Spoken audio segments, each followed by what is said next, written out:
We'll start by looking at some historical astronomy, specifically the size and shape of the Earth.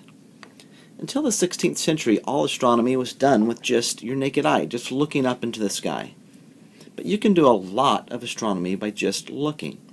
For example, the Greeks knew that the Earth was round because the shadows of lunar eclipses were round. The only way that an object can always cast a round shadow is if it itself is spherical shaped. So by studying shadows and eclipses, the Greeks actually worked out pretty reasonable values for the sizes of the Earth and the Moon and how far apart they are. They didn't know the distance to the Sun, except it was a lot further away than the Moon.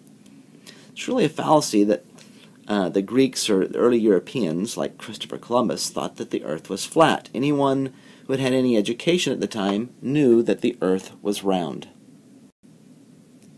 The things the Greeks got wrong, though, was that they put the Earth at the center of the solar system instead of the Sun. And this is called a geocentric universe. There were some Greeks who did get it right, but Aristotle was wrong, and Aristotle's views were given as much weight as the Bible for thousands of years. Now, this dispute between geocentric and heliocentric, which means sun-centered, theories, is one of the most important events in the history of Western civilization. The acceptance of the heliocentric theory led directly to the rise of physics and the scientific way of looking at the world. No modern technology would exist today if the heliocentric theory had not won the day. The dispute was not just about whether the Earth goes around the Sun or the Sun goes around the Earth. The key difference is whether everything else goes around the Earth or around the Sun. In a geocentric universe, the Earth is at the center of the solar system, and the Moon and Mercury and Venus and the Sun, all the planets go around the Earth. Now, the rise of the heliocentric theory came about by a series of ideas and discoveries that illustrate the different styles of scientific work. One of the things we will learn is a common feature of science. When we try to solve one particular problem, and the end result turns out to explain all sorts of things that are not directly related to the original problem. So if I'm studying one thing, I discover other things. It's one of the reasons that, for example, the U.S. government puts a lot of money into basic research. A lot of research topics, different people might say, why are we doing that? Why? I don't see the application for this. I don't see how this is going to help. It's because we know that studying one thing often leads to big discoveries in other areas. So, the planets. The word planet is from the Greek word wanderers. So the ancients knew of 5 wandering stars, or 5 planets, plus the Sun and the Moon: Mercury, Venus, Mars, Jupiter, and Saturn. They didn't consider the Earth a planet at this time.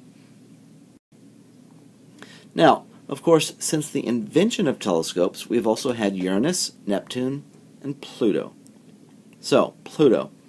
We'll talk more about Pluto later. The International Astronomical Society demoted it in 2007. I kind of still think of it as a planet just because of the era I grew up in. But we'll come and talk more about Pluto in a minute.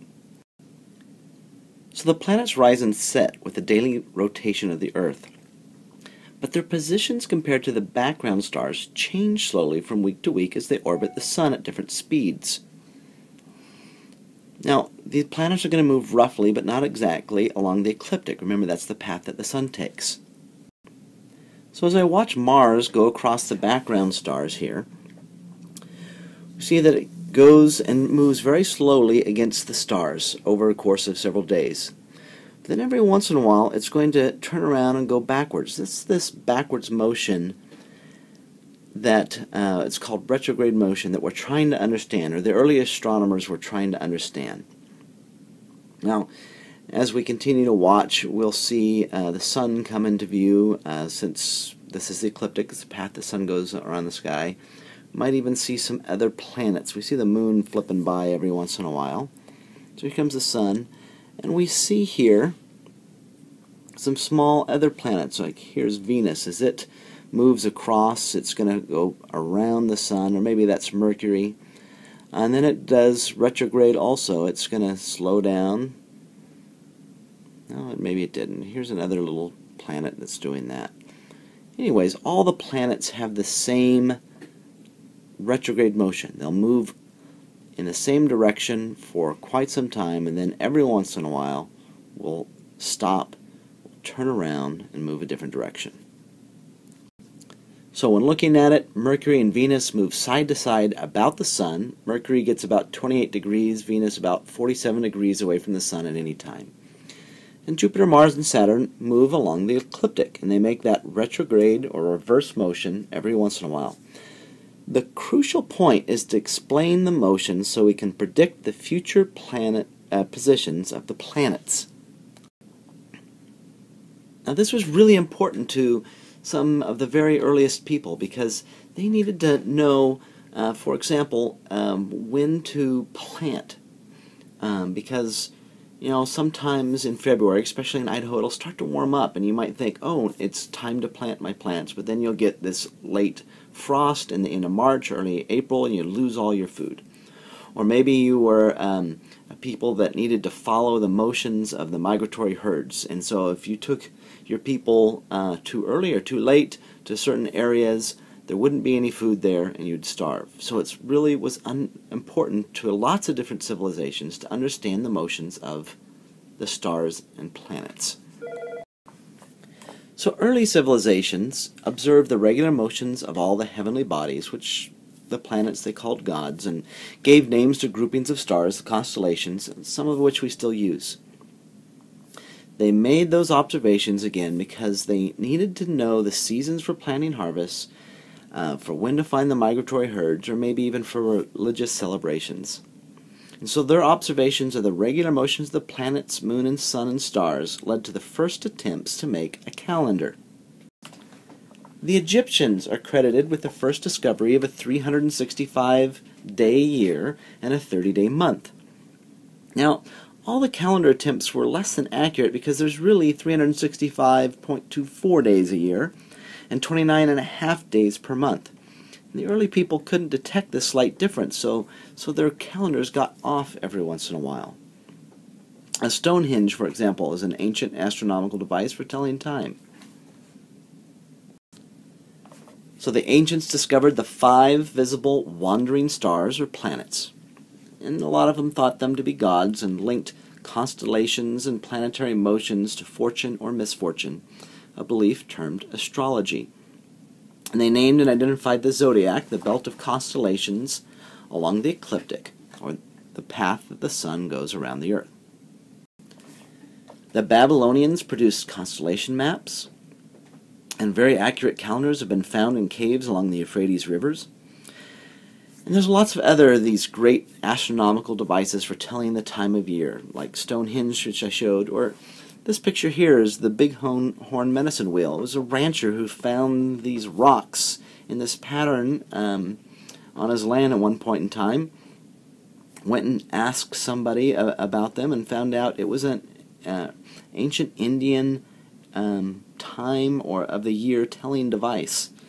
Of course, the Anasazi buildings in New Mexico have lots of these sort of devices, and we'll see some of them and a little more explained in the video on Kepler that you're going to watch a little bit later. So Greeks, Pythagoras, maybe you remember him from the Pythagorean theorem in high school, but he was one of the first astronomers to propose a geocentric system of the Earth, Sun, and stars.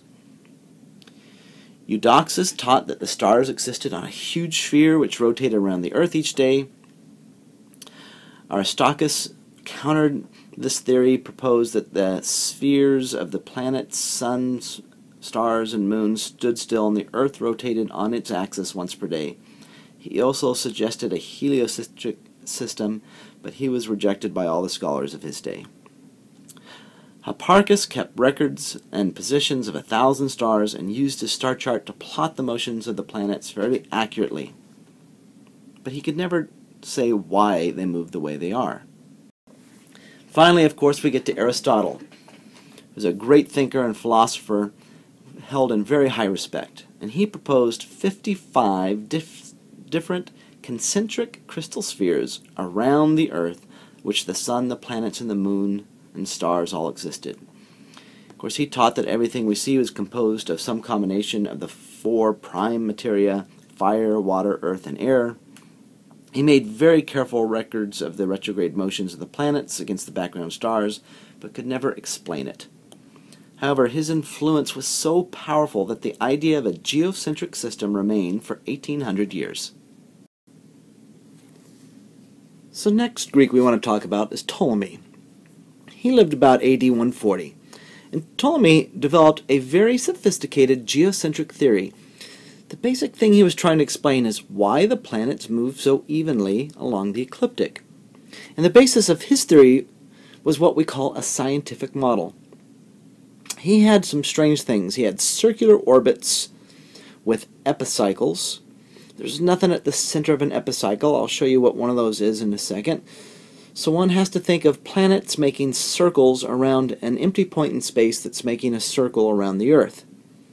Circles were really intellectually satisfying to Greeks, so they assumed that nature was based on circles. Greeks really liked all the perfect shapes, so regular solids and circles. It appealed to them in how simplistic and nature was, and so they really tried to base a lot of what they were looking at in the universe on these perfect shapes.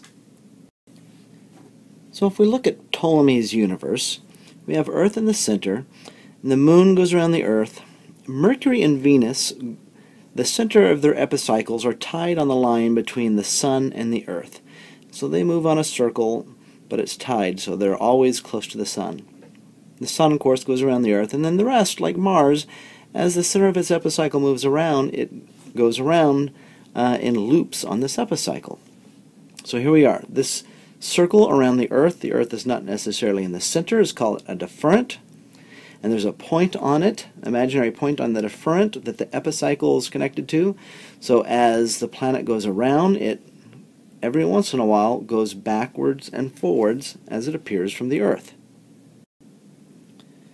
So in Ptolemy's model then, if we were to follow it, see how Mars, as it appears from the Earth, appears to go backwards just because the line of sight from the Earth to Mars is changing as it goes backwards on this epicycle. So Ptolemy's theory gave very nearly the right answers, and his equations and tables were used for over 1,000 years to predict the positions of planets. And he was held in such high respect that when it wasn't right, when something went wrong, the sky, something happened out there, that was what went wrong. Then they used his model to recalculate all the tables to figure out when Mars and the other planets would go into retrograde motion. So now if we look how the Ptolemaic universe looks like, here we have Earth in the very center, and as we let it go, we notice all the planets go around. They appear to go backwards and forwards around. It's a very complicated thing. It worked. It worked for predicting where the planets would be at any point in time. However, it's not very pretty.